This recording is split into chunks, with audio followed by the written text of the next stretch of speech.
Bonjour et bienvenue sur la chaîne Vibrer la paix. Voici la deuxième clé qui ouvre la porte de la pacification intérieure. Là encore, au départ, on peut avoir l'impression que c'est le chaos en soi, mais c'est pour mieux se retrouver.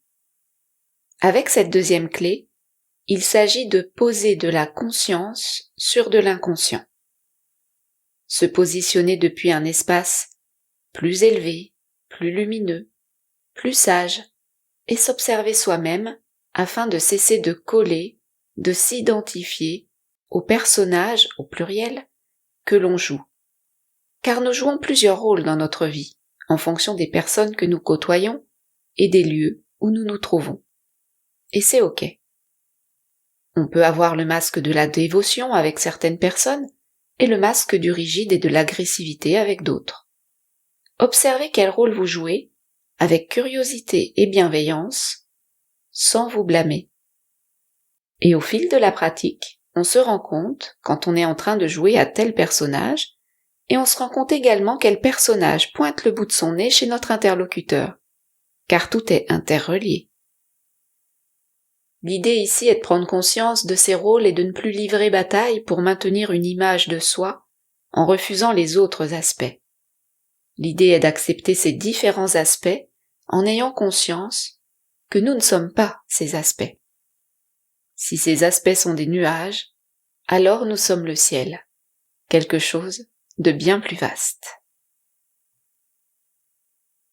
S'observer avec bienveillance et mettre de la lumière sur des comportements automatiques, réactionnels, parce que dictés par ce qui est enfoui, caché, secret, bref, inconscient.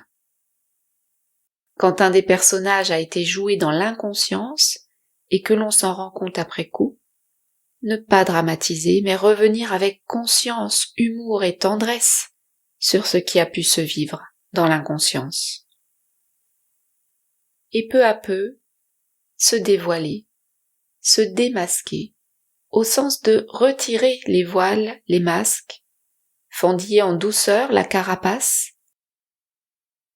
prendre de plus en plus conscience de ces filtres, des lunettes noires ou roses à travers lesquelles on voit la vie, et qui ne sont pas soi.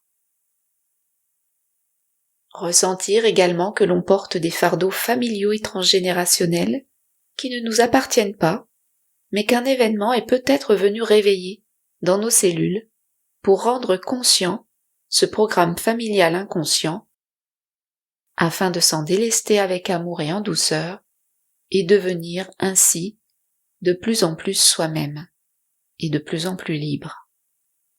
Avoir la curiosité de se connecter à ce qui émerge là, dans le corps, de cet héritage et en éprouver de la gratitude.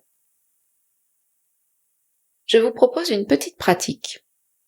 Après vous être installé, assis, assise, dans une posture confortable, et après avoir inspiré et expiré en conscience, en ressentant dans le corps le trajet de l'air,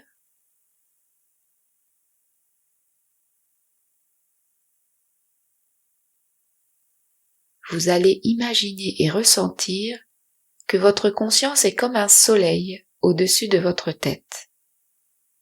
Soleil qui éclaire, met en lumière, met en conscience vos pensées, vos paroles, vos gestes, vos énergies.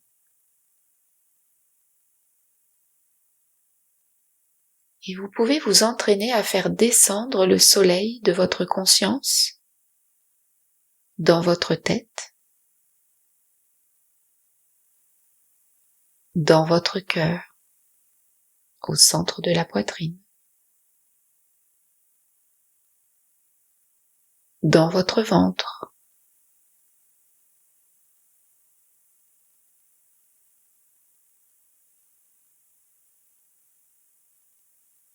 afin qu'il aille peut-être éclairer certaines zones d'ombre. Ce n'est pas un processus mental. La descente de ce soleil de la conscience se fait au niveau des sensations. Vous sentez dans votre corps la descente de cette énergie élevée. Vous pouvez ressentir des mouvements d'énergie des mouvements émotionnels et physiologiques, digestifs par exemple. Expérimentez, pratiquez, entraînez-vous et notez ce que vous ressentez et vivez. Tout en étant bien ancré dans le corps, être dans cette conscience éclairée qui embrasse tout est source de guérison.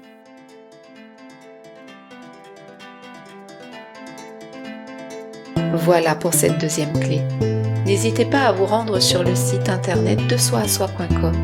Vous y trouverez entre autres des dates d'ateliers Libération des mémoires familiales et transgénérationnelles. Je vous retrouve dans le prochain podcast où je parlerai d'une troisième clé qui ouvre la porte de la pacification intérieure. À bientôt!